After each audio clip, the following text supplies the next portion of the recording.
Kalau misalnya bulan Sya'ban 29, berarti tinggal seminggu lagi, 7 hari lagi kita masuk bulan Ramadan ya. Jadi tergantung nanti hasil ru'yatnya itu berapa hari bulan Sya'ban ya, 29 atau 30. Meskipun memang ada sebagian yang sudah menentukan itu tanggal 11 Pak ya, tanggal 11 hari Senin ya. Nah, ada kemungkinan memang berbeda gitu ya. Boleh jadi nanti pemerintah setelah melihat hasil ru'yat itu tanggal 12 boleh jadi ya. Berarti boleh jadi sama tanggal 11 atau boleh jadi beda.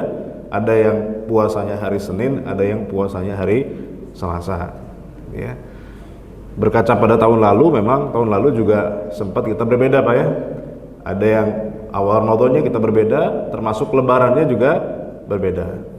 Tapi insya Allah mudah-mudahan untuk tahun ini lebarannya insya Allah sama Pak ya, sama-sama tanggal 1 Syawal. Yang beda memang bukan hijriahnya Pak ya, yang beda biasanya masehinya. Insya Allah Syawalnya sama ya. Mudah-mudahan kita berharap, karena ada kemungkinan lebaran sama. Walaupun awal Ramadannya misalnya berbeda, tetap ada kemungkinan Syawalnya itu sama. Karena boleh jadi misalnya Muhammadiyah menetapkan itu tanggal 11, berarti bulan Sya'bannya 29 hari. Itu kemungkinan Ramadan 30 hari. Kalau misalnya ternyata sidang isbat tadi menetapkan tanggal 12, ya artinya bulan Sya'ban 30 hari, ada kemungkinan besar Ramadan itu 29. Jadi mudah-mudahan ketemu nanti di bulan lebaran, di pas lebaran ya Pak ya. Nah, mudah-mudahan. Jadi nggak perlu lagi kita ya ribut masalah perbedaan masalah lebaran ini Pak gitu ya. Ada yang sudah takbiran, ada yang belum ya, dan seterusnya. Dan bulan Ramadan ini ya tentu materi yang akan kita bahas tentang Ramadan, yaitu tentang mitos seputar Ramadan ya. Walaupun memang ini kalau saya cek di YouTube-nya ternyata tahun lalu sudah pernah kita bahas ini Pak ya. Tapi nggak apa-apa, min babil murojaah ya, insya Allah ada sebagian nanti tambahan sedikit. Kita akan ulang lagi karena ini memang materi tahunan Pak. Karena Ramadannya kita kita ulang-ulang terus juga Pak setiap tahun ya. Jadi ini materi yang terulang setiap Ramadan gitu ya. Sebelum ke sana, kalau kita lihat sejarah pensyariatan puasa Ramadan itu Pak, memang mengalami dinamika, mengalami perubahan-perubahan. Kita sekarang tahunya Ramadan seperti ini gitu ya. Tapi di masa Nabi, Ramadan itu, kewajiban Ramadan itu sempat mengalami ya belok-belok gitu ya, ada kadang-kadang kadang ke kiri gitu ya. Artinya mengalami dinamika. Kita tahu ayatnya misalnya yang mewajibkan puasa Ramadan dalam Al-Baqarah ayat 183. Ya ayyuhalladzina amanu kutiba alaikumusiyam kama kutiba alal ladzina min qablikum la'allakum tattaqun. Nah, ayat ini turun mewajibkan pertama kali puasa Ramadan, yang pada saat itu para sahabat itu cara puasanya agak sedikit berbeda dengan cara puasa yang sekarang sudah final ini. Pada awalnya ya, para sahabat itu ketika awal mula Ramadan diwajibkan ya, orang ketika sudah berbuka kemudian tidur itu maka tidak boleh lagi dia makan dan minum ya sampai buka hari berikutnya. Jadi kalau misalnya maghrib sudah makan kemudian tidur ya, maka misalnya bangun lagi jam 12 malam, dia tidak boleh makan dan minum. Jadi awal Ramadan itu misalnya seperti itu. Agak berat memang gitu Pak ya. Agak berat. Bahkan ya tidak boleh jima sepanjang bulan Ramadan. Bahkan di malamnya pun tidak boleh jima ya. Sampai-sampai ada sahabat Umar bin Khattab radhiyallahu taala anhu yang agak sedikit protes Pak. Kalau menahan makan dan minum mungkin kuat Pak. Ya kalau menahan ya kebutuhan biologis itu nah kadang-kadang nggak kuat ya. Sampai kemudian Umar protes, maka kemudian turunlah ayat uhilla lakum lailatas syamir rafathu ila nisaikum. Dihalalkan, sekarang ini dihalalkan kata Allah di malam harinya untuk berhubungan badan dengan istri kalian. Karena sebelumnya pas awal pensyariatan puasa itu tidak boleh sama sekali Pak, orang hubungan suami istri sepanjang Ramadan, bukan hanya siang harinya, malamnya pun nggak boleh ya. Tapi kemudian karena terus berkembang pensyariatan itu akhirnya diringankan lagi, kemudian malamnya boleh. Tadi kemudian misalnya ada kasus di mana misalnya ada seorang sahabat ini ya, seorang sahabat yang dia itu habis kerja keras siang harinya Pak, habis nyangkul di ladang, kemudian pas maghrib waktunya azan, mau makan, mau buka puasa, istrinya belum nyiapin apa-apa, belum ada makanan. Akhirnya istrinya keluar nyari makan. Sambil nunggu istrinya nyari makan, dia ketiduran, Pak. Ya, ketiduran karena capek, ya. Begitu istrinya pulang, wah celaka ini, gitu Pak ya. Kenapa? Ketiduran, Pak. Karena aturannya kalau sudah ketiduran berarti nggak boleh lagi makan dan minum. Udah capek, belum buka, Pak. Ketiduran. Berarti sepanjang malam itu dia harus puasa juga. Ya, maka akhirnya terpaksa dia puasa sampai kemudian keesokan harinya dia puasa, pas berbuka, keesokan harinya dia pingsan, Pak. Kenapa? Ya karena belum makan, Pak ya. Ya belum buka, ketiduran. Akhirnya kemudian dibolehkan akhirnya gitu ya. Kemudian bahwa waqulu washrabu hatta yatabayyana lakumul khaytul abyadu minal khaytil aswadi minal fajr. Kemudian summa atimus siyama minal lail. Ya, kemudian sempurnakan puasa sampai malam. Akhirnya di malam hari kemudian itu menjadi bolehnya kita berbuka walaupun kita sudah ketiduran ya sampai terbit fajar. Jadi ada dari berat ke ringan ya, dari berat ke ringan. Awalnya puasa Ramadan itu berat, kemudian berkembang pensyariatan menjadi lebih ringan. Tapi dari sisi yang lain, Ramadan juga kadang-kadang atau pernah terjadi dari ringan menjadi agak berat. Dari ringan menjadi agak berat. Dari mana sisinya? Misalnya kalau kita lihat baca ayatnya wa 'alal ladzina yutiqunahu fidyatun ta'amu miskin. Awalnya Pak, ketika Ramadan itu turun, turun kewajibannya, orang boleh memilih Pak. Mau puasa silakan, enggak puasa silakan, asal bayar fidyah. Wa 'alal ladzina yutiqunahu fidyatun ta'amu miskin. Siapa orang yang tidak kuat berpuasa, maka dia boleh membayar fidyah untuk orang miskin. Awalnya sebagian ahli tafsir mengatakan seperti itu. Lalu kemudian, ayat berikutnya menasakh atau menghapus ayat sebelumnya. Ketika turun faman syahida minkum syahra falyasum, ketika kalian menyaksikan bulan puasa, maka puasalah. Tidak ada pilihan untuk membayar fidyah. Akhirnya tidak ada pilihan lagi, maka ketika orang masuk bulan Ramadan harus puasa. Kecuali bagi sebagian orang yang pengecualian nanti ya, orang tua yang sudah sepuh atau orang sakit yang menahun yang tidak akan sembuh lagi menurut dokter, maka dia boleh tidak mengqadha puasanya dan cukup membayar fidyah. Jadi itu dinamika pensyariatan puasa. Puasa yang sekarang yang kita laksanakan adalah puasa yang versi finalnya gitu ya. Tapi sebelumnya memang pernah mengalami dinamika pensyariatan dari berat ke ringan atau dari ringan ke berat. Jemaah sekalian, ini mitos-mitos seputar Ramadan yang artinya ya ketentuan ibadah di bulan Ramadan yang sering disalahpahami ya, yang sering disalahpahami. Selama ini kita melaksanakannya menganggapnya benar padahal ternyata salah. Itu kan mitos sama itu Pak ya. Apa saja ya kekeliruan-kekeliruan yang sering muncul di tengah masyarakat? Kita tahu misalnya yang pertama ya ada hadis yang tersebar di tengah kita bahwa tidurnya orang puasa itu adalah ibadah. Ini ada hadisnya ya. Ini hadisnya. Naumus shaim ibadah wa sumtuhu tasbih wa amaluhu mudha'af wa du'auhu mustajab wa dzanbuhu maghfur. Hadis ini ramai kemudian diperbincangkan, bahkan banyak masih yang baru menyampaikan hadis ini. Hadis riwayat Imam Al-Baihaqi. Kata Nabi, katanya ya, tidurnya orang puasa adalah ibadah, diamnya adalah tasbih, amalnya ibadahnya lipat gandakan, doanya dikabulkan dan dosanya diampuni. Hadis ini memang tertulis Pak dalam kitab hadis, yaitu kitab Sunan Al-Baihaqi. Tetapi masalahnya adalah perawinya sendiri, yaitu Imam Al-Baihaqi, menilai hadis ini sebagai hadis dhaif, bahkan dhaifnya dhaif jiddan Pak. Dhaifnya dhaif banget. Bahkan sampai sebagian ulama ahli hadis menganggap ini hadis palsu. Ya, kenapa hadis ini hadis palsu gitu ya? Ternyata kalau kita lihat bagaimana para ulama melaksanakan studi kritis terhadap hadis ini ya, diteliti Pak, siapa perawi hadis itu dari mata rantai periwayatannya itu dari Nabi kepada sampai kemudian Imam Bukhari misalnya atau ke Imam Al-Baihaqi perawi mentakhrij hadisnya itu dianalisa siapa saja perawinya. Itu nanti dicek profilnya masing-masing Pak, masing-masing perawi hadis itu. Namanya ilmu jarh wa ta'dil gitu ya. Jadi ada satu ilmu khusus dalam kemudian menganalisis profil setiap perawi yang meriwayatkan hadis.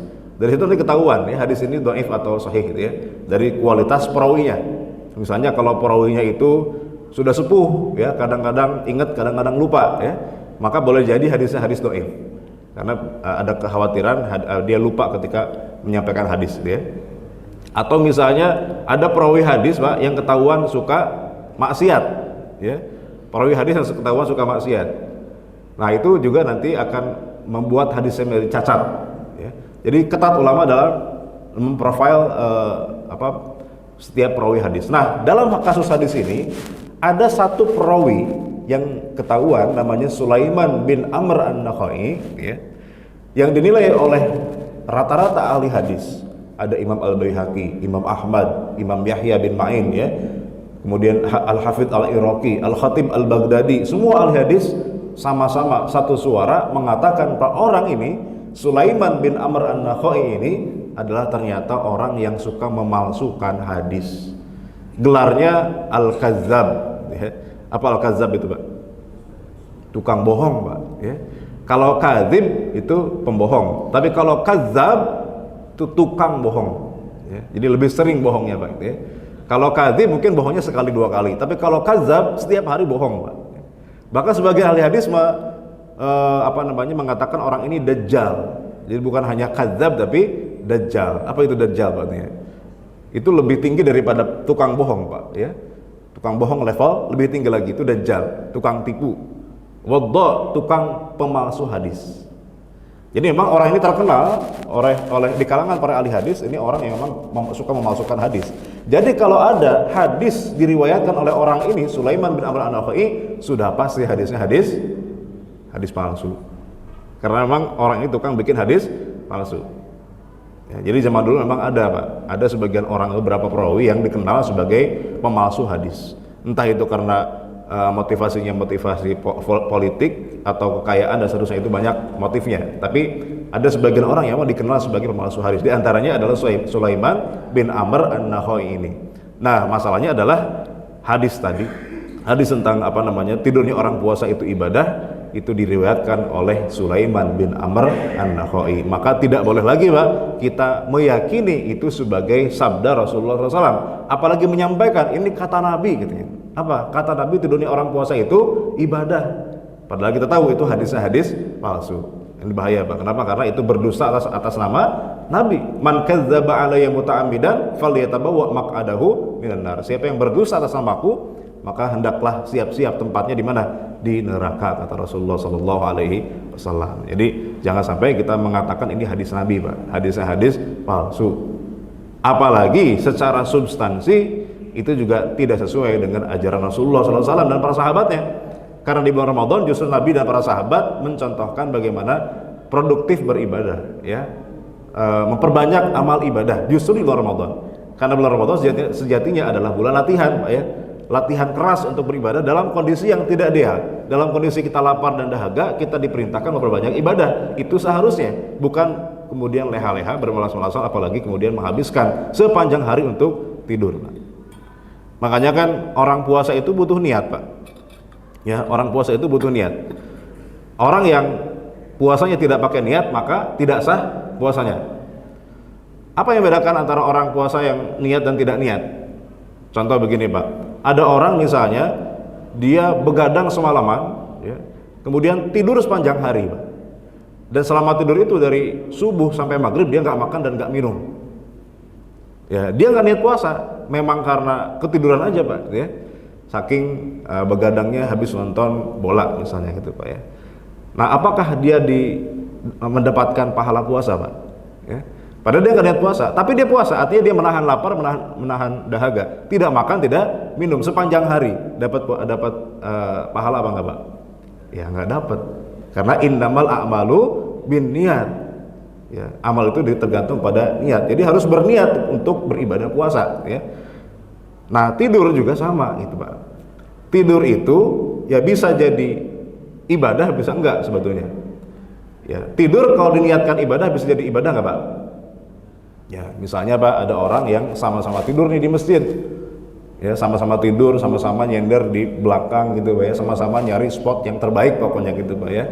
Di spot paling belakang yang dekat dengan AC gitu, Pak, yang adem, ya. Nah, nyari itu Pak posisi terbaik gitu, ya.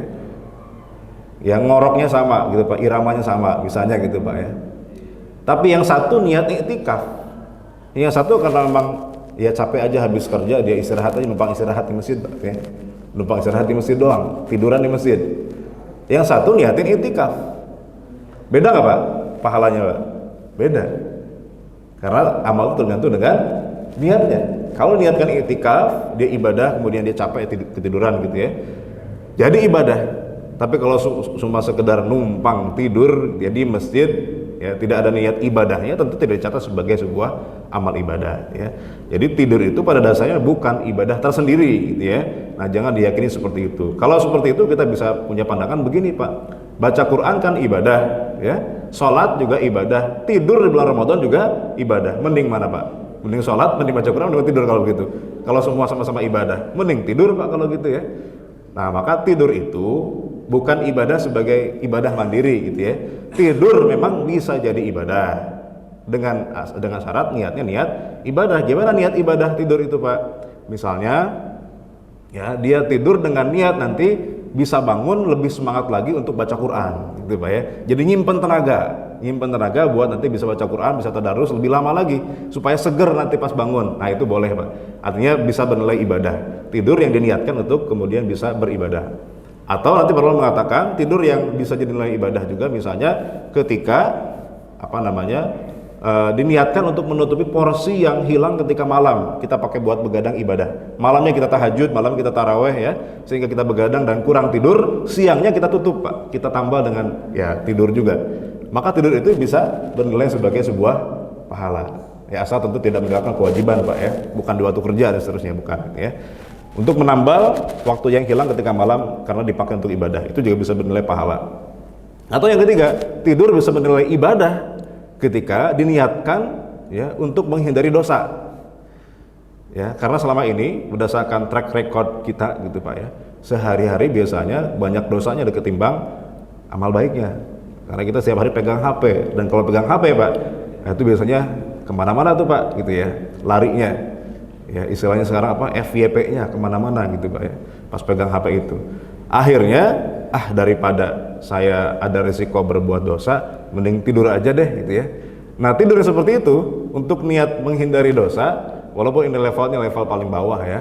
Tentu kalau misalnya pengen menghindari dosa kan bisa dengan aktivitas yang lebih produktif yang lain ya, baca Quran atau yang lain sebagainya. Tapi kalau ini misalnya tidur aja deh untuk menghindari dosa, itu bisa bernilai pahala juga. Jadi tidur itu bukan sebagai sebuah ibadah mandiri yang dia tidurnya sendiri adalah ibadah, tapi tergantung kepada niat. Kalau tidurnya untuk bermalas-malasan tentu tidak ada nilai pahala di situ. Karena faktanya justru Rasulullah SAW dan para sahabat itu mencontohkan bagaimana di bulan Ramadan mereka produktif ya. Banyak peristiwa-peristiwa penting dalam sejarah itu terjadi di bulan Ramadan. Perang Badar tahun 2 Hijriah terjadi di bulan Ramadan. Yang meskipun memang dalam banyak riwayat disebutkan bahwa para sahabat ketika perang itu memang tidak berpuasa ya, karena memang boleh untuk tidak berpuasa karena musafir ya. Atau Fatu Makkah juga terjadi di bulan Ramadan dan seterusnya. Jadi banyak peristiwa penting justru terjadi di bulan Ramadan. Tariq bin Ziyad ketika menaklukkan Spanyol ya, itu juga terjadi di bulan Ramadan. Nah, makanya ya kalau di bulan Ramadan karena ada hadis ini sehingga kita bisa menyaksikan ya fenomena-fenomena seperti ini di masjid-masjid siang-siang itu Pak ya. Nah, ini umum terjadi, bukannya ya baca Quran jarang, yang sering begini ya. Itu fenomena kayak ikan teri dijemur itu sering Pak itu ya di banyak tempat. Karena mungkin ya mempolitisasi hadis yang tadi gitu Pak ya, menyalahgunakan hadis yang tadi. Padahal jelas bahwa hadis tadi itu jangan kita yakini sebagai sebuah hadis, karena jelas para ulama ahli hadis sepakat hadis itu hadis palsu, hadis maudhu. Apa sebabnya? Kalau ditanya kenapa hadis maudhu? Tadi Pak, ada namanya perawi Sulaiman bin Amr An-Nakhai yang dinilai oleh ulama ahli hadis sebagai pemalsu hadis. Itu alasannya kenapa hadis ini dianggap hadis palsu. Ya, kemudian yang kedua apalagi Pak? Ya, ini yang pernah kita bahas juga Pak ya. Azan subuh sudah terdengar, masih bolehkah makan dan minum? Sebagian kita masih meyakini bahwa kalau masih azan, selama belum selesai azannya masih boleh makan dan minum. Kita lagi sahur, lagi ngunyah, tiba-tiba terdengar azan subuh, udah lanjutin aja makannya gitu ya, sampai selesai azannya, katanya begitu. Ya masalahnya Pak, azannya kan beda-beda ya, ada azan Al-Aqsa, ada azan Masjid As-Sof gitu ya. Mungkin Masjid As-Sof azannya lebih belakangan, terus kita pakai patokan azan yang mana gitu ya. Kalau ternyata terus-terusan ada yang azan, lebih lama lagi kita sahurnya kalau begitu Pak, nggak puasa-puasa jadinya ya.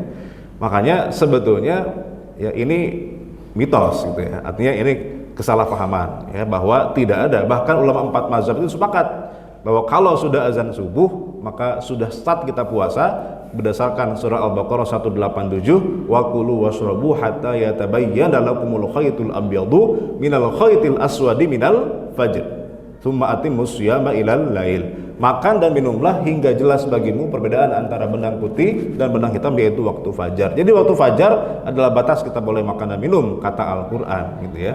Artinya kalau sudah terbit fajar ditandai dengan azan subuh, sudah waktunya kita stop makan dan minum, mulai puasa. Kalau ada masih orang makan ketika azan subuh, artinya di waktu puasa dia masih makan.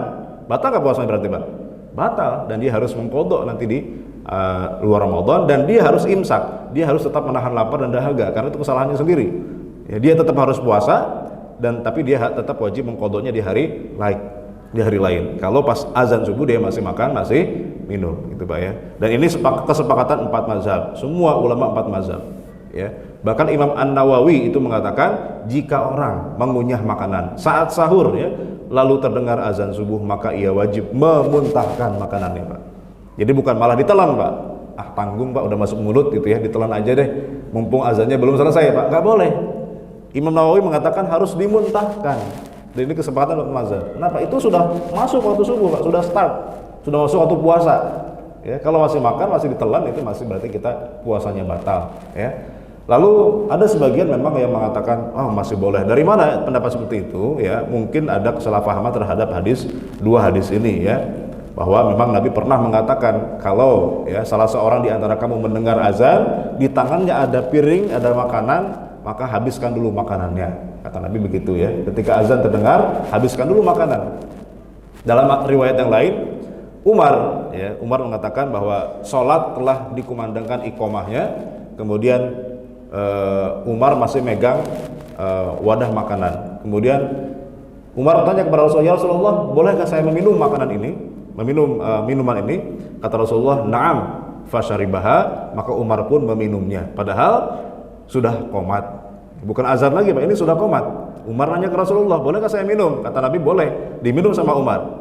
Nah, dua hadis ini kemudian salah pahami dikaitkan dengan sahur. Padahal hadis ini tidak ada kaitan dengan sahur ya, tidak ada kaitan dengan azan subuh. Apa buktinya? Buktinya nanti ya, bahwa ada hadis yang lain riwayat Imam Bukhari, itu Nabi mengatakan begini, "Anna Bilalan kana yu'adzinu bilailin." Bilal itu pernah azan di waktu malam, artinya belum subuh.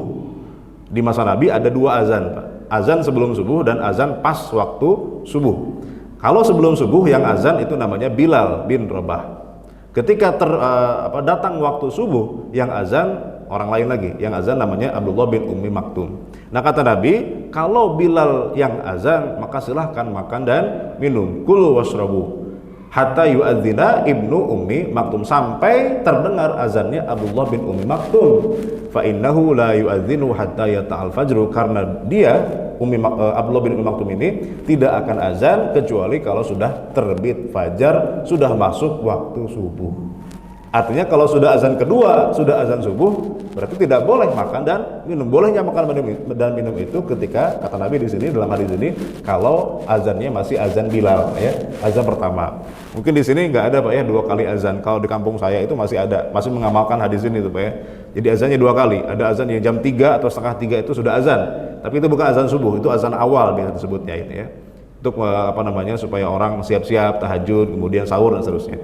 Nanti kalau azan kedua baru itu azan subuh. Nah, kata Nabi, boleh makan minum asalkan masih azan pertama, yaitu azannya Bilal. Kalau sudah azan kedua tidak boleh lagi makan dan minum. Jadi hadis yang tadi itu sebagian ulama mengkaitkannya dengan azannya Bilal. Memang kalau azannya Bilal silakan masih boleh makan dan minum. Sebagian lagi mengatakan bahwa hadis yang tadi itu, bahwa Nabi menyuruh kita habiskan makan ketika azan, itu kaitannya dengan orang mau makan malam, Pak. Berarti azannya azan apa, Pak? Azan maghrib atau azan isya mungkin gitu ya. Jadi kalau makanan sudah terhidang di depan kita dalam keadaan lapar, Pak, perut kosong, kira-kira kita makan dulu atau sholat dulu? Mana yang lebih baik, Pak? Kata Nabi, makan dulu. Ya, mendingan sholat sambil mendingan makan sambil mikirin sholat daripada sholat sambil mikirin makan. Walaupun kita makan nggak pernah mikirin sholat, Pak. Kita makan aja ya.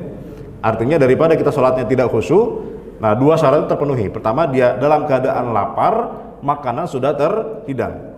Nah itu kan kemungkinan akan terfikirnya lebih besar. Ya, artinya kalau makanan belum terhidang Pak, masih on the way ya, masih dipesan lewat GoFood gitu ya, belum nyampe, maka sholat dulu. Tapi ini makanan sudah terhidang dan kita dalam keadaan lapar, maka baiknya adalah kita makan dulu. Nah itu kaitannya bukan dengan azan subuh, bukan kaitannya bukan dengan sahur ya, tapi kaitannya dengan orang makan malam gitu Pak, atau berbuka puasa. Nah kalau berbuka puasa memang dianjurkan kita takjil dulu, ya buka puasa dulu, jangan sholat dulu. Kadang-kadang ada mohon maaf muazin yang pengen cepet tuh Pak ya, begitu azan langsung dia qomat, nggak buka dulu, begitu habis qomat dia sendiri yang jadi imamnya Pak gitu ya, dan bacaannya cepet banget Pak, ngebut Pak, supaya nanti makannya tenang katanya gitu ya. Iya makannya tenang, sholatnya nggak tenang Pak gitu ya. Nah, itu keliru, harusnya ya habis azan santai aja dulu, makan dulu, takjil dulu gitu ya. Nah, disepakatilah gitu ya antara muazin dengan nanti imam itu berapa lama nih antara azan kepada iqomat itu jaraknya seukuran orang bisa takjil ya. Tapi bukan 2 piring juga Pak ya. Takjil ya, takjil artinya buka puasa aja seukuran orang itu sudah menghilangkan lapar dan hausnya gitu ya. Nah, itu jadi kaitannya dengan azan di waktu malam, bukan azan subuh. Kalau sudah subuh, ulama 4 mazhab sepakat tidak boleh lagi makan dan minum ya. Kemudian apalagi yang ketiga, memang Pak, bulan Ramadan itu disebut sebagai syahrul Quran, bulannya Al-Quran. Artinya memang di bulan Ramadan Nabi Muhammad SAW itu menyempatkan diri untuk memperbanyak tadarus Al-Quran ya. Bahkan ditemani oleh malaikat Jibril tadarusannya, saling memperdengarkan ayat. Nabi baca, malaikat Jibril mendengarkan, kadang-kadang gantian, Jibril membaca, kemudian Nabi mendengarkan. Itu terjadi di bulan Ramadan, rutin setiap tahun. Maka disunnahkan, dianjurkan kita juga memperbanyak baca Al-Quran di bulan Ramadan. Hanya saja, nah kita harus mengukur diri kita sendiri Pak. Kira-kira bacaan kita itu sudah benar atau belum? Nah kita boleh mengejar target khataman Quran, misalnya 1 hari 1 juz Pak. Kalau bacaan kita sudah benar dan ditambahkan speednya itu nggak ngaco-ngaco Pak. Kayak orang bawa mobil Pak, kalau belum bisa bawa mobil, jangan ya sekali-kali dia speednya di atas 100 ya, takutnya nabrak ya, pelan-pelan aja dulu ya, fokusnya latihan melancarkan ya. Nah orang baca Quran di bulan Ramadan juga begitu. Kalau kita misalnya merasa bacaan kita ini masih belum benar, masih banyak salahnya, maka fokusnya bukan mengejar target khataman berkali-kali ya, tapi kita fokusnya berarti alihkan menjadi apa ya, kita mengejar bacaan, kualitas bacaan kita, belajar tahsinnya, belajar tajwidnya Pak. Karena kalau dipaksa dipercepat speednya padahal kita belum terlalu lancar misalnya, itu malah bukan pahala yang kita dapat ya, karena nanti baca Qurannya akan banyak salahnya ya. Pelan-pelan saja kita banyak salahnya, apalagi speednya ditambah, nah makin bahaya Pak, karena baca Quran itu memang harus dengan tajwid yang benar gitu Pak ya. Jadi kita harus mengukur diri kita seberapa baik kualitas bacaan kita. Kalau memang sudah benar, silahkan, kita memang diperintahkan untuk mengejar ya. Bahkan Imam Syafi'i itu pernah diriwayatkan pernah 40 kali hatam dalam satu bulan. 40 kali hatam berarti satu hari lebih dari satu hatam Pak ya. Nah itu memang kita mungkin nggak masuk akal, bagaimana bisa dalam sebulan 40 kali ya. Tapi itulah keberkahan ulama Pak. Ulama itu zaman dulu punya banyak karomah, diantaranya tayyul waqt ya, melipat waktu. Jadi bisa mengamalkan suatu amalan yang oleh orang biasa itu bisa berhari-hari, oleh ulama itu bisa dilipat waktunya gitu ya. Itu salah satu karomah ulama. Di antaranya Imam Syafi'i itu pernah diriwayatkan 40 kali khatam. Nah, tapi bagi kita yang merasa belum benar, maka fokusnya adalah dalam kualitas. Oke. Yang keempat, kadang-kadang ya nanti ketika puasa itu bukan esensi ibadah puasanya, tapi malah di luar esensi ibadah puasanya. Misalnya apa? Yang dirindukan bulan puasa itu bukbernya gitu Pak ya, buka bersamanya, atau apanya? Ngabuburitnya ya. Nah itu tidak salah, itu tidak haram Pak. Silahkan kita buka bersama, itu juga hal yang baik kalau tujuannya untuk merekatkan persaudaraan ya, pertemanan dan seterusnya. Tapi jadi masalah, kenapa masalahnya? Imam Ghazali itu pernah menuliskan keresahan Pak dalam kitab Ihya Ulumuddin yang beliau tulis ya 7 abad yang lalu. 700 tahun yang lalu. Imam Ghazali pernah menuliskan keresahan begini, kata Imam Ghazali, Pak. Saya heran, katanya, hari ini di bulan Ramadan banyak makanan yang baru saya temukan, padahal di luar Ramadan tidak pernah ada, kata Imam Ghazali, Pak. Sekarang terjadi nggak, Pak? Ternyata kejadiannya mirip dengan hari ini, Pak. Itu sudah terjadi 700 tahun yang lalu di zaman Imam Ghazali. Banyak makanan, kata Imam Ghazali, itu ya, yang tiba-tiba bulan Ramadan muncul tuh, Pak. Padahal bulan biasa nggak pernah ada. Padahal bulan Ramadan harusnya kita nggak makan, nggak minum. Tapi kok lebih banyak makanan tersedia di bulan Ramadan daripada di luar Ramadan. Ini kan mengherankan gitu ya, kata Imam Ghazali begitu. Padahal Ramadan kan kita diperintahkan untuk mengurangi makan, mengurangi minum. Tapi anehnya, Pak, ya, pengeluaran bulan Ramadan dengan pengeluaran bulan biasa lebih besar mana, Pak, kira-kira, Pak? Kayaknya lebih besar pengeluaran di bulan Ramadan, Pak. Padahal kita kan makannya ya lebih sedikit gitu ya, tapi kenapa pengeluarannya lebih banyak? Nah, ini jadi pertanyaan gitu, Pak, ya. Padahal Ramadan itu kan ya untuk apa namanya, menekan hawa nafsu, menekan kita supaya tidak banyak makan. Tapi yang terjadi justru ya, memang sih kita siangnya puasa, kita nahan lapar, nahan haus di siang hari, tapi pas buka dibayar lunas, Pak, itu ya. Pas buka kita nafsunya makin tinggi, semua dibeli, Pak, ya, semua dibeli. Es campurnya lah, kolak pisangnya, kolak biji salaknya, Pak, gitu ya, gorengannya, belum lontongnya. Itu kalorinya lebih tinggi daripada satu piring nasi itu, Pak, ya.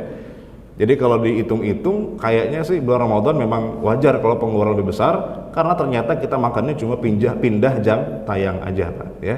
Kalau bulan biasa cuma 3 kali, pagi, siang, malam. Kalau bulan Ramadan jadi 4 kali, sahur, pas buka puasa kita takjilnya pakai lontong dan pakai gorengan tadi yang kalorinya lebih dari satu piring itu, Pak, ya. Kemudian habis sholat, karena belum makan nasi, maka kita makan nasi. Orang Indonesia belum afdol kalau belum makan nasi. Jadi habis maghrib kita makan nasi, udah 3 kali. Kemudian taraweh itu 20 rakaat, capek, Pak. Pulang taraweh perut kosong lagi, ya, masih ada sisa makanan di meja, akhirnya disantap lagi, Pak. Jadi 4 kali. Makanya kalau wajar kalau lebaran nanti kita jadi lebaran, artinya badan kita jadi lebar. Kenapa? Karena memang ya kita cuma pergeseran jam makan saja, bahkan nambah jam makannya daripada hari-hari biasa. Makanya salah satu indikator, Pak, nanti puasa kita sukses atau enggak, coba aja, Pak, kita timbang berat badan kita before and after, Pak, ya.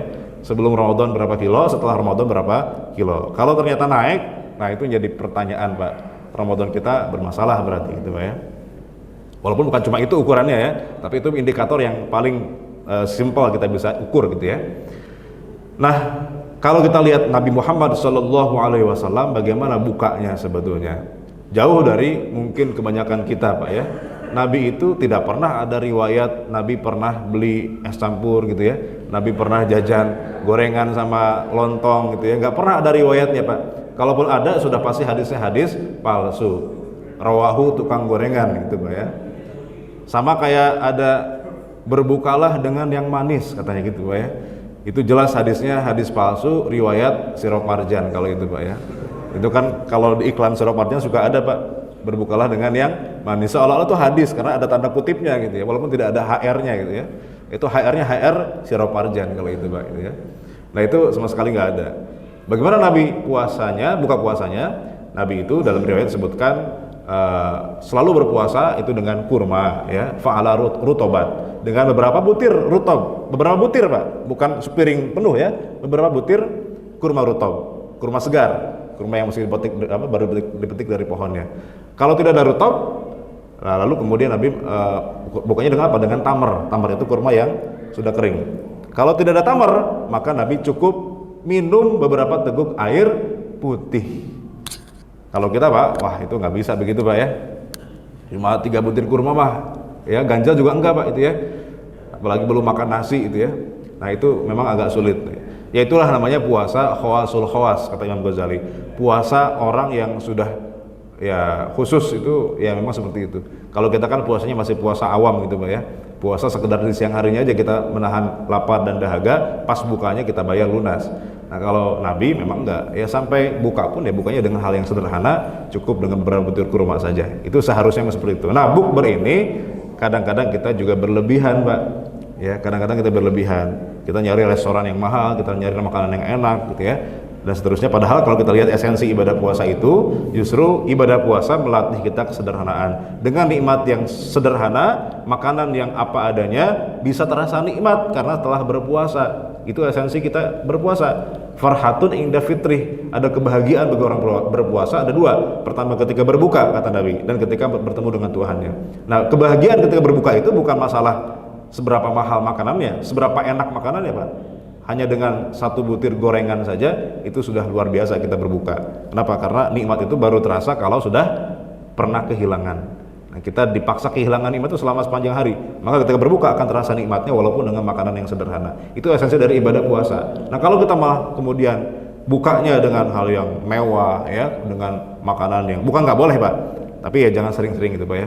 Karena itu esensi puasanya tidak kita dapatkan di situ. Karena justru puasa itu melatih kita kesederhanaan dengan nikmat yang sedikit, nikmat yang kemudian sederhana, kita bisa merasakan nikmat yang luar biasa karena telah berpuasa. Apalagi kalau bukber itu, Pak, itu kan biasanya pulang-pulang ke rumah udah malam tuh, Pak. Ya udah jam 8:30, jam 9 malam baru kita selesai itu acara bukbernya. Pulang ke rumah udah capek, Pak. Ya. Nanti aja tarawehnya, ya. Nanti aja kalau sudah bangun sebelum sahur kita taraweh. Bangunnya kesiangan. Akhirnya taraweh pun enggak. Padahal taraweh itu walaupun hukumnya sunnah, tapi sunnah yang hanya ada di bulan Ramadan, tidak ada di bulan lainnya.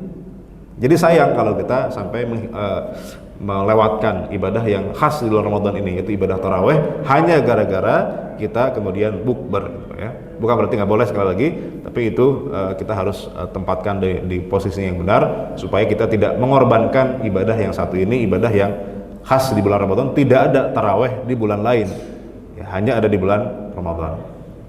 Jadi kalau kelewat ya nunggu tahun depan lagi. Mending kalau masih ada umur, ya. Nah, yang kelima, masalah pembatal puasa gitu ya. Katanya kalau marah, nangis, bohong itu batal puasanya. Ini juga kekeliruan ya, karena ada pembatal puasa, ada pembatal pahala puasa. Pembatal puasa kita tahu, Pak, ada berapa pembatal puasa, Pak? Pembatal puasa itu ada 5. Sengaja makan minum, sengaja muntah, sengaja keluar air mani, batal rukun atau syarat sah puasa. Dan yang kelima, jima walau tanpa inzal. Jima itu hubungan suami istri walaupun tanpa ejakulasi, maka itu juga membatalkan puasa.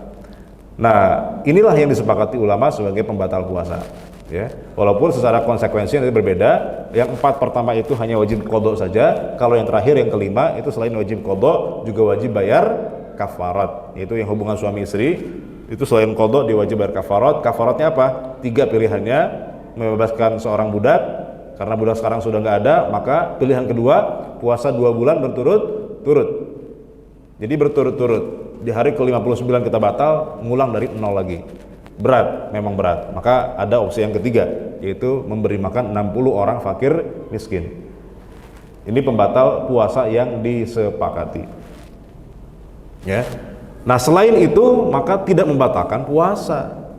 Ya, selain tidak membatalkan puasa, misalnya tadi ghibah, apalagi, Pak, zalim pada orang lain, ya, maksiat, itu tidak membatalkan puasa, tapi membatalkan pahala puasa. Secara hukum fikih puasanya sah, tidak wajib diqadha, tetapi kata Nabi, betapa banyak orang yang berpuasa namun dia tidak mendapatkan apa-apa dari puasanya kecuali rasa lapar dan dahaga saja. Jangan sampai kita seperti itu, walaupun puasa secara fikihnya sah, ya.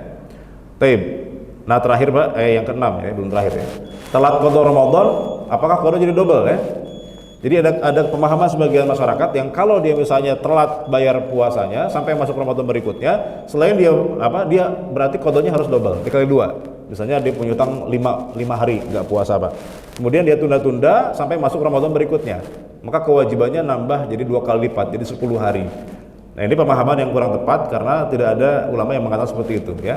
Kewajibannya apa? Kewajibannya kalau dalam mazhab Syafi'i, kalau memang tanpa uzur dia tunda-tunda sampai masuk Ramadan berikutnya belum sempat bayar hutang puasanya, maka dia tambah dengan bayar fidyah. Bukan jadi double qadanya, tapi ditambah dengan bayar fidyah. Berdasarkan riwayat ini, Pak. Jadi misalnya tadi 5 hari dia sempat nggak puasa, terus nggak sempat dibayar karena nggak ada alasan syar'i, bukan karena sakit, bukan karena misalnya dia hamil menyusui, ya, nggak ada alasan, ditunda sampai Ramadan berikutnya, maka dia wajib selain mengqadha puasa yang 5 hari itu bayar fidyah sejumlah harinya.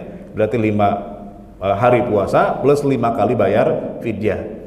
Kecuali bagi orang yang memang ditundanya karena ada uzur, seperti tadi misalnya ada ibu hamil menyusui sehingga tidak sempat dia bayar qadha puasanya, maka tidak masalah, tidak perlu bayar fidyah, cukup diqadha nanti kapan dia sempat, ya. Yang ke-8 ya Pak, kita skip aja yang langsung ke-8 ya karena waktu sudah. Bulan Ramadan sebenarnya bulan zakat ini juga kurang tepat karena para ulama itu menamai Ramadan itu dengan beberapa hal. Pertama, Ramadan itu syahrus siyam. Bulan puasa itu ada bulan Ramadan adalah bulan puasa, jelas Pak ya. Yang kedua, syahrul qiyam, bulan di mana kita diperintahkan qiyamul lail, salat tarawih, itu hanya di bulan Ramadan. Yang ketiga, bulan puasa juga disebut sebagai syahrul Quran, bulannya Al-Quran. Karena di bulan puasa ini diturunkannya Al-Quran dua kali jenis penurunan ya. Ada yang diturunkan sekaligus, yaitu di Lailatul Qadar, lebih tepat Lailatul Qadar atau malam Lailatul Qadar Pak ya. Kalau secara maknanya Pak kan Lail itu kan artinya malam Pak ya. Jadi sebenarnya nggak perlu malam Lailatul Qadar lagi, cukup Lailatul Qadar atau malam Qadar itu sudah cukup Pak. Jadi kalau malam Lailatul Qadar itu malamnya didobel ya. Jadi kayak kita bilang ayam chicken ya. Chicken kan ayam juga ayam ya. Selalu always, tak pernah never, kan sama-sama aja gitu ya. Jadi ya nggak apa-apa, tapi itu kan sudah umum di masyarakat, malam Lailatul Qadar nggak masalah. Walaupun Lail itu sebetulnya maknanya malam. Nah, itu kan terjadi hanya di bulan Ramadan. Kemudian turun yang kedua adalah turun secara berangsur-angsur kepada Rasulullah, itu juga dimulai di bulan Ramadan. Yang keempat, bulan puasa juga disebut sebagai syahrul it'am. Jadi bukan syahrul zakat sebenarnya, tapi syahrul it'am. Apa itu? Bulan memberi makan. Jadi bukan bulan zakat, tapi bulan memberi makan.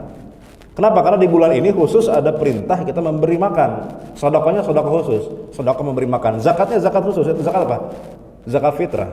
Zakat fitrah itu apa? Dalam bentuk makanan. Jadi syahrul it'am, bulan memberi makan. Dan ada anjuran yang lain selain zakat fitrah, kita dianjurkan untuk memberi makan orang puasa. Siapa orang yang memberi makan orang puasa, maka batal puasanya Pak ya.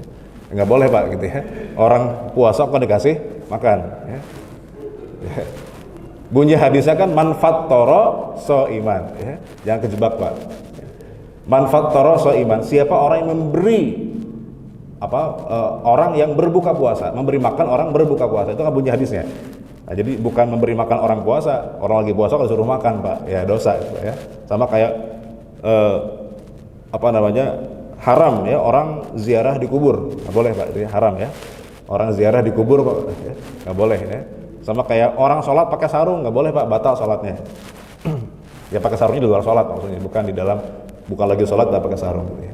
Nah, sama kayak tadi, ya. Orang memberi makan orang yang berbuka puasa. Jadi memberi makan, it'am, sedekahnya khusus, sedekah memberi makan. Bahkan orang yang beri makan puasa, kata Nabi, itu pahalanya sama seperti orang puasa itu. Jadi misalnya nanti di luar Ramadan nih Pak ya, puasa sunnah. Kalau kita misalnya nggak sempat puasa, tapi pengen dapat pahala puasa, gimana caranya Pak? Gampang, tinggal kasih makan orang yang lagi puasa. Artinya lagi buka puasa itu ya. Nah itu dapat pahala puasa, tapi nanti di surga itu pahala puasanya honoris causa Pak ya. Jadi nggak puasa tapi dapat pahala puasa. Itu dia bingung Pak sama malaikat. Oh kok ini catatan puasa saya banyak, padahal saya nggak pernah puasa sunnah. Karena kamu sering ngasih makan orang yang berbuka puasa, maka pahalanya sama. Bahkan dia ngasih makannya 5 orang, berarti dapat pahalanya berapa Pak? 5 kali puasa. Nah itu namanya masuk surga jalur honoris causa ya. Jadi nggak perlu kuliah dapat gelar doktor Pak, doktor honoris causa. Maka profesor bisa Pak, profesor honoris causa itu ya. Jadi bisa seperti itu Pak. Tapi kalau Ramadan itu harus puasa ya, tidak nggak cukup hanya ngasih makan orang buka kemudian dia nggak puasa, itu dosa, karena itu puasa wajib. Tapi kalau puasa sunnah bisa seperti itu. Kalau zakat memang zakat khusus hanya kalau zakat fitrah saja. Kalau zakat mal tidak ada kaitan dengan bulan puasa karena bisa dibayarkan di bulan apapun tergantung kapan dia jatuh tempo haul ya. Tapi karena sudah jam 6 lewat, saya kira cukup untuk kajian kita di pagi hari ini. Sebelum kita tutup mungkin ada 1-2 pertanyaan, tafadhol.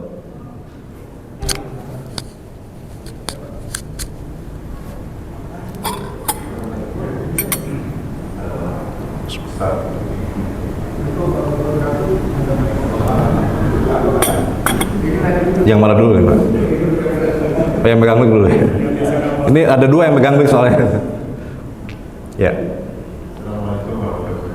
Waalaikumsalam warahmatullahi wabarakatuh. Ada 2 pertanyaan. Dulu waktu kita masih kecil ada istilah pada bulan Ramadan kita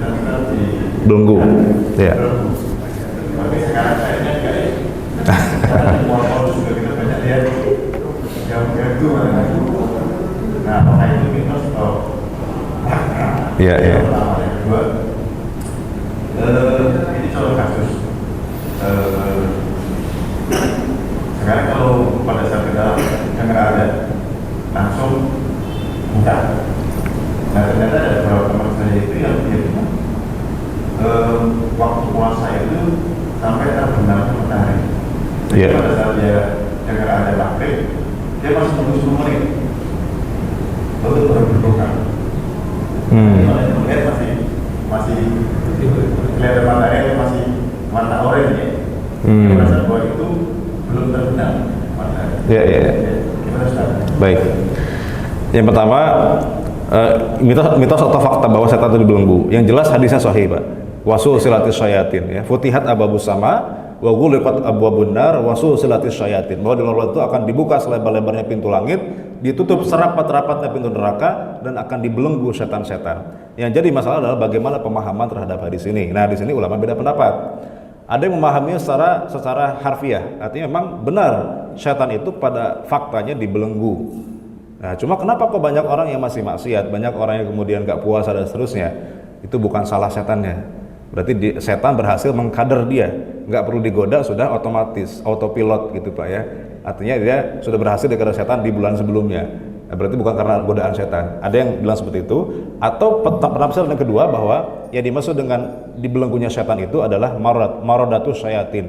Hanya setan yang kelas kakapnya, setan yang kelas tingginya yang dibelenggu. Nah, adapun setan bawah-bawahnya, setan kroco-kroconya ini yang masih berkeliaran. Artinya kalau orang kok berbuat dosa, itu berarti dia berhasil digoda oleh setan kelas kroco, oleh setan kelas teri, gitu ya. Berarti ya nggak ada martabatnya gitu Pak ya. Nah yang ketiga, ini penafsiran yang lain bahwa yang dimaksud dengan dibelenggunya setan itu bukan dalam arti sesungguhnya, itu kata-kata kiasan. Artinya apa? Bahwa Allah memberikan kesempatan yang lebih sempit bagi setan untuk menggoda manusia di bulan Ramadan. Kenapa? Karena bulan Ramadan kebanyakan orang Islam itu sibuk dengan ibadah, sibuk dengan puasa, sibuk dengan baca Quran, sibuk dengan sholat sunnah, sehingga kesempatan setan untuk mengganggu manusia lebih sedikit. Bukan berarti setan itu benar-benar diikat gitu ya. Tapi artinya ini bahasa kiasan bahwa di bulan Ramadan kesempatan setan untuk menggoda manusia lebih kecil ketimbang bulan lainnya, karena memang di bulan puasa umat Islam itu banyak diperintahkan beribadah. Nah, saya lebih condong ke penafsiran yang ketiga itu, bahwa itu makna kiasan, bahwa ya artinya seperti itu ya, bahwa kesempatan setan yang lebih kecil, bukan berarti setannya itu kemudian benar-benar dibelenggu ya. Saya kira itu Pak. Kemudian yang kedua, terkait terbenamnya matahari, memang Pak, puasa itu sampai terbenam matahari kita boleh buka. Cuma begini Pak, azan maghrib itu harus pas terbenam, setelah terbenam matahari. Jadi kalau azan maghrib kok sebelum terbenam matahari, berarti itu belum maghrib, berarti salah jadwal azannya. Karena maghrib itu adalah ketika setelah terbenam matahari. Jadi pas azan itulah kita langsung buka. Karena azan itu waktu maghrib itu ketika sudah terbenam matahari. Artinya terbenam itu matahari sudah berada di bawah ufuk barat. Nah kalau masih ada cahaya gimana? Ya nggak apa-apa. Yang penting mataharinya sudah nggak kelihatan. Justru ketika masih ada cahaya di langit, itu justru menunjukkan masih waktu maghrib.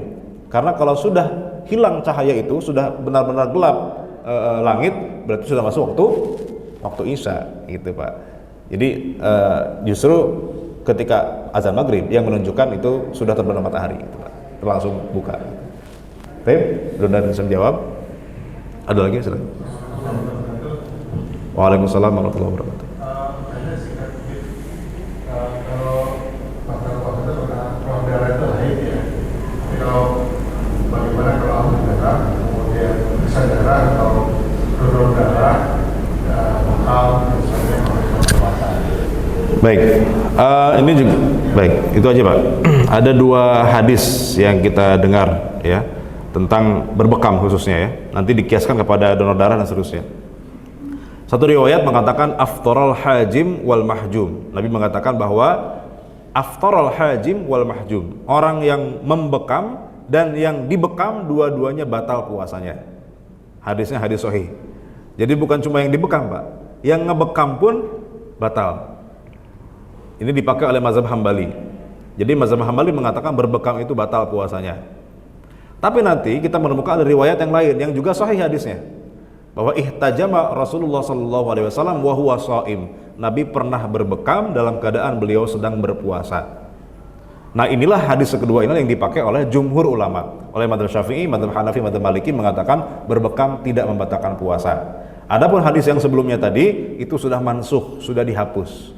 Walaupun karena hadisnya dua-duanya sahih ya.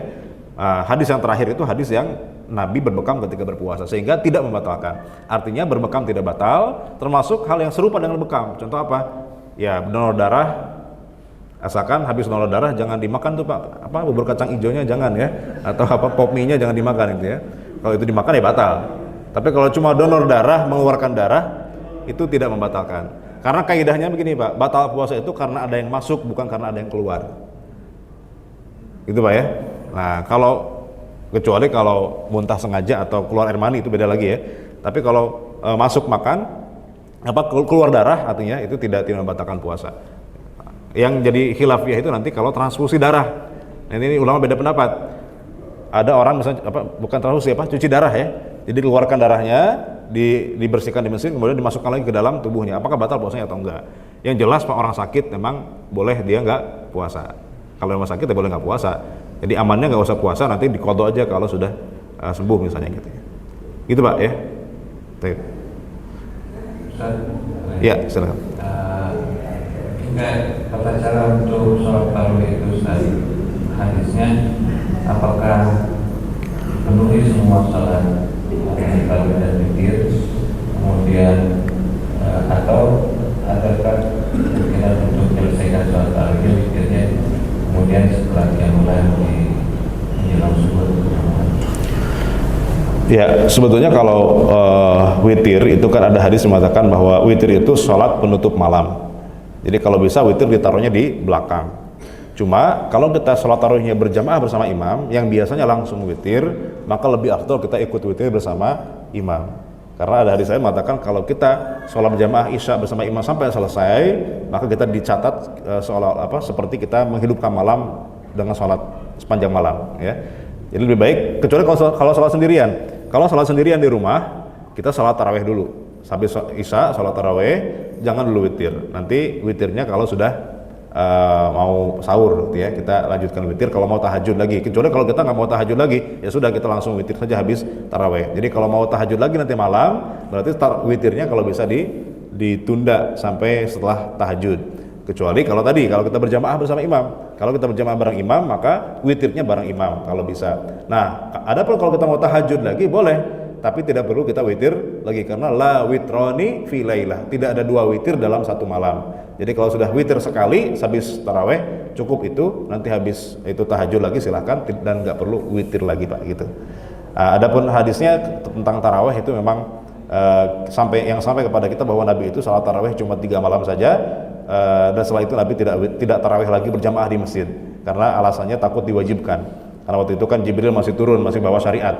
Kalau ternyata diwajibkan kan repot memberatkan umatnya. Sehingga Nabi cuma salat tarawih 3 malam saja. Nah, artinya bukan berarti kita salat tarawih di masjid cuma 3 malam saja ya. Karena kalau sekarang kan Jibril nggak turun lagi gitu ya. Jadi ya nggak ada kekhawatiran diwajibkan. Jadi kita ya kalau bisa sepanjang malam kita tarawih secara berjamaah. Kalaupun tidak di rumah itu juga boleh. Bahkan Allah mengatakan kalau misalnya nanti gitu ya lebih khusyuk di rumah, lebih panjang sholat kita di rumah misalnya karena misalnya di masjid sholatnya kecepatan gitu ya, kita pengen di rumah aja, itu juga lebih afdol gitu ya, selama sholatnya bisa lebih khusyuk, lebih afdol gitu ya. Saya kira itu Pak. Ustaz, mau nanya Pak? Ya. Kalau masalah penggunaan face care di minyak angin. Oh iya. Kadang kan kita suka radang tenggorokan. Kalau kita lagi berpuasa radang tenggorokan itu membantu sekali. Nah pertanyaannya kalau lagi puasa menggunakan itu membatalkan apa enggak? Ya. Jadi gini, kalau sekedar mencium aroma, tidak ada fisik yang terlihat, tidak ada zat yang terlihat, maka ulama sepakat tidak membatalkan. Seperti misalnya tadi fresh care, itu kan tidak ada fisik yang terlihat ya, cuma tercium aja. Atau misalnya kita mencium parfum, wangi-wangian ya. Parfum kan tercium. Apakah kalau kita mencium bau parfum itu pun batal puasanya? Enggak. Kenapa? Karena tidak terlihat ada zat yang terlihat kasat mata. Kecuali kalau ada sesuatu yang terlihat, walaupun dia zat misalnya bukan zat padat, bukan zat cair, tapi gas. Misalnya apa? Ada asapnya. Nah kalau yang ada asapnya sengaja kita hirup, batal puasanya Pak. Misalnya merokok, ya. Rokok kan ada asapnya tuh. Sengaja kita hirup, tapi dengan syarat sengaja ya. Sengaja dihirup maka batal puasanya. Maka yang batal itu adalah perokok aktif. Kalau perokok pasif itu nggak batal, Pak. Kecuali perokok pasifnya semi-semi aktif, Pak, gitu ya. Jadi orang lain yang ngerokok dia hirup sengaja, Pak, gitu ya. Hirup jadi nggak modal ngerokoknya, Pak, gitu ya. Jadi menghirup asap orang lain. Ya. Itu batal juga. Artinya kalau secara sengaja dia hirup maka batal. Kalau ada fisik yang terlihat seperti asap tadi, bukhur namanya. Atau misalnya lagi jalan-jalan ngabuburit, Pak, itu ya. Di samping kanan kita ada orang lagi jualan bakar sate, ya. Ada asapnya. Kalau kita sengaja kita hirup, Pak, sengaja itu, Pak, nggak iseng aja itu, Pak, gitu ya. Nah, itu bisa batal puasanya. Tapi kalau nggak sengaja kita lewat terhirup, ya maka tidak masalah. Itu, Pak. Jadi kalau tidak ada fisik zatnya nggak ada masalah. Fresh car tadi nggak ada masalah karena tidak ada. Termasuk minyak-minyak kayu putih. Iya, nggak ada masalah. Bahkan sebagian ulama mengatakan kalau orang asma pakai inhaler itu ya disemprotkan ke mulut, itu sebagian mengatakan tidak batal. Kenapa? Walaupun ada yang masuk, tetapi dia semacam kumur-kumur saja. Tidak ada bekas yang masuk ke dalam tenggorokan sehingga nggak membatalkan puasa. Jadi orang asma pakai inhaler itu nggak masalah. Menurut sebagian ulama ya. Walaupun ada juga mengatakan batal, tapi sebagian mengatakan tidak batal karena dikiaskan kepada kumur-kumur. Kumur-kumur, Pak, masuk air ke mulut, tapi kan nggak batal selama tidak korupsi kumur-kumurnya ya. Masuk 3 keluar 2, nah, itu yang batal. Gitu, Pak. Ya. Waalaikumsalam warahmatullahi wabarakatuh. Bagaimana kalau kita menjalankan ibadah puasa di negara yang mataharinya terbenam atau siang terus? Ya. Ada beberapa negara itu Indonesia, negara-negara yang saya itu kan kalau kita 20 jam atau siangnya mungkinnya nggak pernah, tapi mataharinya itu bagaimana? Ya, ini memang kasus yang pengecualian itu ya, yang di negara Skandinavia yang memang pergantian siang dan malamnya nggak seperti kita. Apalagi di musim panas, Pak, ya. Nah, itu pergantian siangnya bisa tadi 20 jam, siangnya cuma 4 jam. Berarti kan antara buka dengan sahur jaraknya cuma 4 jam tuh, Pak, ya. Cepat banget gitu ya. Nah, gimana puasanya? Para ulama mengatakan begini, Pak. Kalau dalam 24 jam masih ada pergantian siang dan malam dalam 24 jam, maka dia tetap harus ikut waktu setempat puasanya. Berarti kalau siangnya 20 jam, dia puasa 20 jam. Cuma kalau memang faktanya dia nggak kuat, misalnya tengah-tengah dia nggak kuat, dia boleh batal. Kalau tengah-tengah dia nggak kuat, dia boleh batal. Nanti kodonya musim dingin, Pak. Kodonya musim dingin lebih enak tuh, Pak, ya. Siangnya lebih cepat. Gitu. Nah, jadi tetap dia harus puasa kalau dalam 24 jam itu ada pergantian siang dan malam. Kecuali kalau dalam 24 jam tidak ada pergantian siang dan malam, misalnya 24 jam tuh siang terus misalnya, nggak ada malamnya. Kan ada tuh, Pak, ya, kasus begitu ya. Bahkan 6 bulan tuh, 6 bulan siang terus, 6 bulan misalnya musim dingin. Malam. Nah, maka kalau kasusnya begitu, dia ada 2 pilihan. Pertama, dia ikut negara terdekat yang waktunya normal, artinya ada pergantian siang dan malam 24 jam ya. Atau pilihan yang kedua, dia ikut waktu Mekah. Dia ikut waktu Mekah. Kapan Mekah itu kemudian puasa, maka itu ikut puasa Mekah karena sebagai pusat Islam di situ. Jadi dua pilihan. Atau misalnya orang pergi ke bulan, Pak. Di bulan gimana dia puasanya? Ya, maka tadi ikut waktu Mekah, ikut waktu Mekah. Itu 2 pilihan. Kalau dalam 24 jam tidak ada pergantian siang dan malam. Begitu, Pak, ya? Ya, silakan, Pak. Musim itu kan apa? Ya. Kalau pada puasa kita pada waktu winter kan, karena cepat dia jam itu udah buka ya. Iya. Tapi nggak pindah tempat, negara itu negaranya. Iya. Tapi kalau puasa waktu summer, baru. Iya, itu resiko, Pak. Resiko tinggal di daerah seperti itu, subtropis ya. Kecuali kalau pindah-pindah oke lah, kayak misalnya kan. Kalau di Eropa winter kan di Australia kan summer. Iya. Dia terbang sana ke Eropa. Iya. Jadi puasa itu sama dengan sholat, Pak. Kita ikut waktu setempat di mana kita berada. Lamanya puasa itu bisa 120 jam, tempat yang sama tuh. Jadi orang ini Iya. hari sama ini. Kan puasa itu kan tidak harus bulan Juni dia kan, kadang-kadang Iya, bisa geser. bergeser dia kan. Nah itu memang berat tuh kalau misalnya. Betul. Kalau nggak puasa itu nggak enak nih, kalau nggak puasa kecuali kalau pindah-pindah tempat. Ini nggak pindah tempat pada satu negara yang sama. Iya. Makanya kalau lagi summer jangan ke Eropa, ya. Nggak Korea yang pindah sana. orang tinggal di sana. Iya. Bukan tinggal di sana. Orang yang mungkin di situ, Iya. dia nggak pergi pergi. Tapi yang berbeda adalah winter sama summernya. Betul. Iya, makanya begitu, aturannya memang begitu. Jadi kalau dia tetap berpuasa, cuma kalau ternyata nggak kuat, dia boleh batal, itu aja. Dia boleh batal. Bawa orang muslim situ. Iya, iya. Tetap dia harus ikut waktu setempat, sama dengan sholat. Sholat itu ikut waktu setempat, walaupun misalnya 24 jam itu antara siang dan malam nggak seimbang, tetap dia ikut pergerakan matahari kalau sholat ya, sama dengan puasa, karena puasa juga pergerakan matahari, terbit dan terbenam. Kalau sholat kan tergantung waktu sholatnya gitu ya. Jadi ikut sholat waktu setempat, kecuali kalau tadi yang boleh itu ketika misalnya 24 jam tidak ada pergantian siang dan malam, baru boleh ikut waktunya Mekah gitu Pak. Jadi kalau ada orang yang mampu, Hmm. ada waktu sama, Ya. dia pergi. Ya. Kayak di surat Nabi Al-Quran kan ada tuh. Hmm. Katakan pada waktu musim dingin dia pindah. Ya. Jadi ya, bagi yang mampu, bagi yang nggak mampu kan nggak bisa begitu. Iya. Memang seperti itu Pak. Gitu. Mampu, maksudnya mampu keuangannya. Iya, iya. Kalau mampu duit itu dia bisa pergi ke negara. Ya. Kita kan itu waktu dibuka pada musim dingin dia pergi. Hmm. Pindah, musim panas balik lagi kan itu. Iya, iya. Tapi kan modal Pak gitu ya. Murah duit Pak gitu ya. Jadi boleh sebenarnya nggak masalah, asal punya modal aja Pak gitu ya. Baik. Baik, kalau sudah tidak ada lagi, kita tutup kajian kita dengan membaca hamdalah, alhamdulillahirabbil alamin, dan kita tutup dengan membaca doa kafaratul majlis. Subhanakallahumma wa bihamdika asyhadu an la ilaha illa anta astaghfiruka wa atubu ilaik. Aqulu lakum wassalamu alaikum warahmatullahi wabarakatuh.